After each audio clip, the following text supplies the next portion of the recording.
Okay, I want to talk through the 3 different mallet grips for holding 4 mallets, 2 mallets in each hand. There are players nowadays that hold 6, even 8 mallets, 4 mallets in each hand. We're going to stick to 2 for the purpose of teaching percussion, get you a good foundation, and as you advance, maybe you can move into 6 mallets and 8 mallets. The first grip is called basic cross grip. If we start with our normal 1 mallet in the hand and essentially add another stick on the bottom of the hand here, and with 1 finger in between, the index finger, and just close the rest of the fingers around, okay, you get a basic cross grip. Looks like this in the camera. Okay. If we have top shot, it would look like this.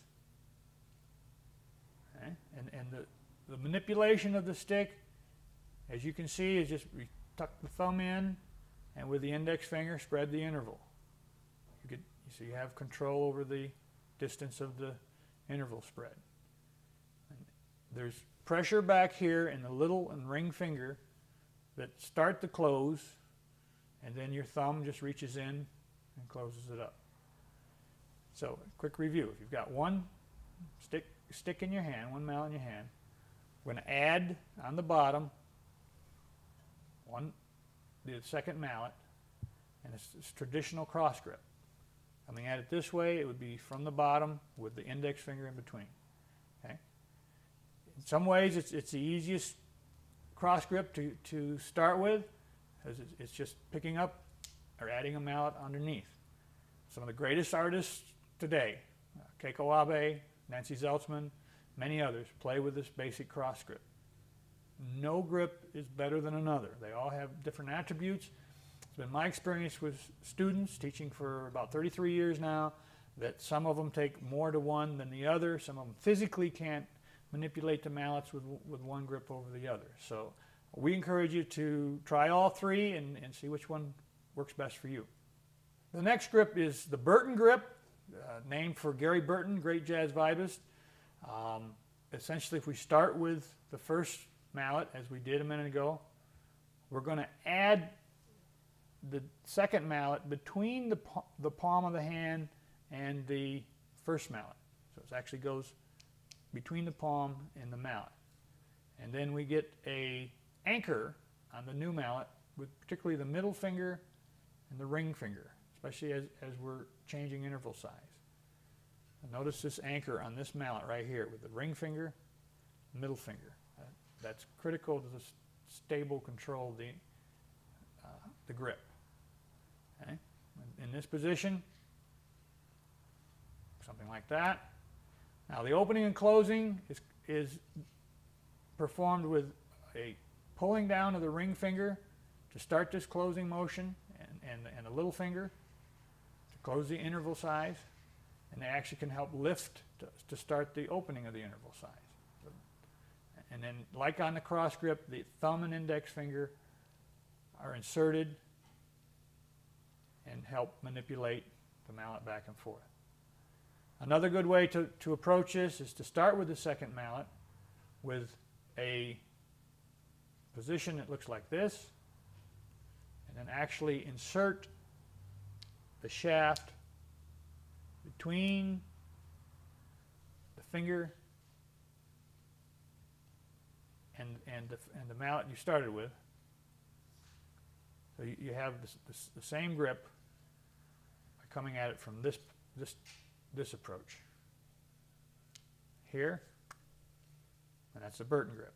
The next grip, the third grip I want to present, is not a cross grip. The mallets are held separately in the hand. This grip is called the Musser grip. It's often called the Stevens grip, but a man named Claire Omar Musser really invented this grip back in the 1930s. Vida Chenoweth, who was the first woman solo marimbist back in the 50s, is quite adamant about the fact that she taught Lee Howard Stevens the Musser grip.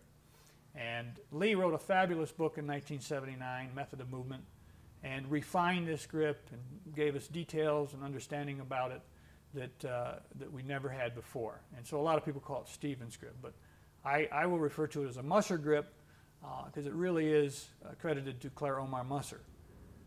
Essentially, if we take a normal pair of mallets and add what they call sometimes pencil pillows to the end of the shafts, these little cushions here, it gives you a lot more comfortable approach to this grip, and frankly protects your hands from wear and tear and calluses, and closing the fingers tightly around the smaller shaft of a normal marimba mallet. So I would recommend these little pencil pillows if you're going to use the Musser grip. And starting with just a normal grip again, one mallet in the hand. Essentially, if we pull the mallet out and hold it just with the middle thumb and index finger, we have something that looks like this. And you should be able to bounce the stick in the hand across the index and middle finger.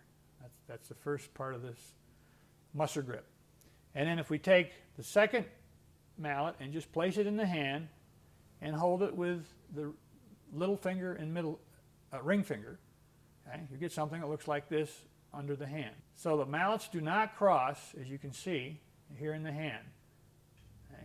They're held on the ends of the shafts. Okay? And then when we hold the hand in playing position, the ends of the mallets are parallel. The balls of the mallets are parallel. We'll take down the marimba bars in a moment. Okay? But this is the Musser grip. It's a non-cross grip. The manipulation of the mallet is primarily through the thumb and index finger, just pointing over, moving the mallet in and out this way. Okay? And in this position, it would look something like this. Okay? And down onto the marimba bars, you have this control. So we could review it quickly with one mallet, adding the second mallet in the hand, and then the mallet heads coming out of the hand, one slightly above the other here, but the mallet balls are parallel out here on the end of the at the end of the grip.